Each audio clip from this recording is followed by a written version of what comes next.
পথ ছেড়ে বেঈমান লোকদের অনুসরণ করবে তাকে আমি সেদিকেই পরিচালিত করব যেদিকে সে চলতে চেয়েছে। এর শাস্তি হিসেবে তাকে আমি জাহান্নামের আগুনে পুড়িয়ে দেব, আর তা কত নিকৃষ্ট আবাসস্থল। হে মানুষ, তোমরা যারা আল্লাহর উপর ঈমান এনেছ, তোমরা যদি কথায় কথায় এই কাফেরদের অনুসরণ করতে শুরু করো, তাহলে এরা তোমাদের ঈমান পূর্ববর্তী জাহেলিয়াতের অবস্থায় ফিরিয়ে নিয়ে যাবে। ফলে তোমরা নিদারুণভাবে ক্ষতিগ্রস্ত হয়ে পড়বে। আল্লাহ তাআলাই হচ্ছেন তোমাদের একমাত্র রক্ষক ও অভিভাবক, এবং তিনিই হচ্ছেন তোমাদের উত্তম সাহায্যকারী।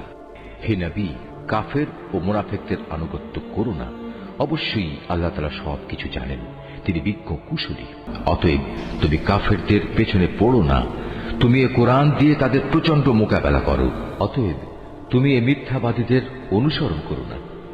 তারা তো তোমার এ নমনীয়তাটুকুই চায় যে তুমি তাদের কিছু গ্রহণ করো, অতঃপর তারা তোমার কিছু গ্রহণ করবে।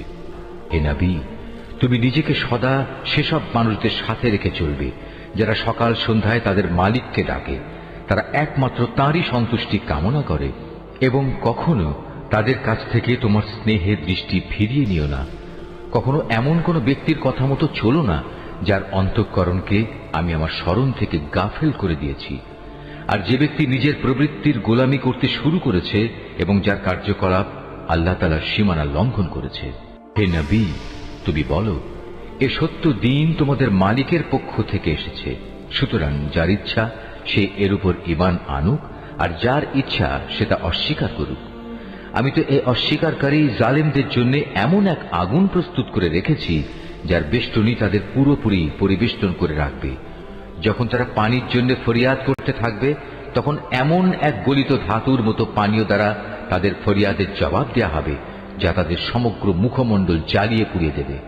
কি ভীষণ হবে সে পানীয়, আর কি নিকৃষ্ট হবে তাদের আশ্রয়ের স্থানটি। আর যারাই আল্লাহ তাআলার উপর ঈমান এনেছে এবং ভালো কাজ করেছে, তাদের কোনো আশঙ্কা নেই। আমি কখনো তাদের বিনিময় বিনষ্ট করি না যারা নেক কাজ করে। এদের জন্য রয়েছে এমন এক স্থায়ী জান্নাত যার পাদদেশ দিয়ে ঝর্ণাধারা প্রবাহিত হবে। তাদের সেখানে সোনার কাঁকুন দ্বারা অলঙ্কৃত করা হবে। তারা পরিধান করবে সূক্ষ্ম ও পুরু রেশমের পোশাক। উপরন্তু তারা সমাসীন হবে এক সুসজ্জিত আসনে। কত সুন্দর তাদের এই বিনিময়, কত চমৎকার তাদের আশ্রয়ের এই স্থানটি। হে নবী, তাদের শিক্ষার জন্য তুমি দুজন লোকের উদাহরণ পেশ করো, যাদের একজনকে আমি 2 আঙুরের বাগান দান করেছিলাম এবং এ 2 কতিপয় খেজুর গাছ দ্বারা পরিবেষ্টিত করে রেখেছিলাম। আবার এ দুয়ের মধ্যবর্তী স্থানকে পরিণত করেছিলাম একটি সুফলা শস্য ক্ষেত্র রূপে। উভয় বাগানই এক পর্যায়ে যথেষ্ট ফল দান করল। ফলদানে বাগান 2 কোন রকম ত্রুটি করেনি। উভয় বাগানের ফাঁকে ফাঁকে আমি পানির ঝর্ণাধারাও প্রবাহিত করে রেখেছিলাম। এক পর্যায়ে তার অনেক ফল হয়ে গেল। অতঃপর একদিন সে তার সাথীকে কথা প্রসঙ্গে বলল, দেখো, আমি ধন সম্পদের দিক থেকে তোমার চাইতে যেমন বড়, তেমনি জনবলেও আমি তোমার চাইতে বেশি শক্তিশালী। নিজের শক্তি সামর্থ্যের ব্যাপারে বাড়াবাড়ি করতে করতে সে নিজের বাগানে গিয়ে প্রবেশ করল এবং বলল, আমি ভাবতেই পাচ্ছি না এ বাগানের সৌন্দর্য কোনোদিন নিঃশেষ হয়ে যাবে। আমি এও মনে করি না একদিন এসব ধ্বংস হয়ে কিয়ামত প্রতিষ্ঠিত হবে, এবং কিয়ামতের পর আমাকে যদি আমার মালিকের সামনে ফিরিয়ে নেওয়াও হয়, তাহলে এর চাইতে উৎকৃষ্ট কোনো কিছু আমি সেখানে পাব। তার সে গরিব সাথীটি, যে তার সাথে কথা বলছিল, বলল, এ পার্থিব সম্পদ দেখে তুমি কি সত্যি সে মহান সত্তাকে অস্বীকার করছো, যিনি তোমাকে প্রথমত মাটি থেকে, অতঃপর শুক্র কণা থেকে পয়দা করেছেন, পরিশেষে তিনি তোমাকে একটি মানুষের আকৃতিতে পূর্ণাঙ্গ করেছেন? কিন্তু আমি তো বিশ্বাস করি সেই সৃষ্টিকর্তা আল্লাহ তাআলাই হচ্ছেন আমার মালিক, এবং আমার মালিকের কোনো কাজের সাথেই আমি কাউকে শরীক করি না। কত ভালো হতো তুমি যখন তোমার ফলবতী বাগানে প্রবেশ করলে, তখন যদি তুমি একথা বলতে, আল্লাহ তাআলা যা চেয়েছেন তাই হয়েছে।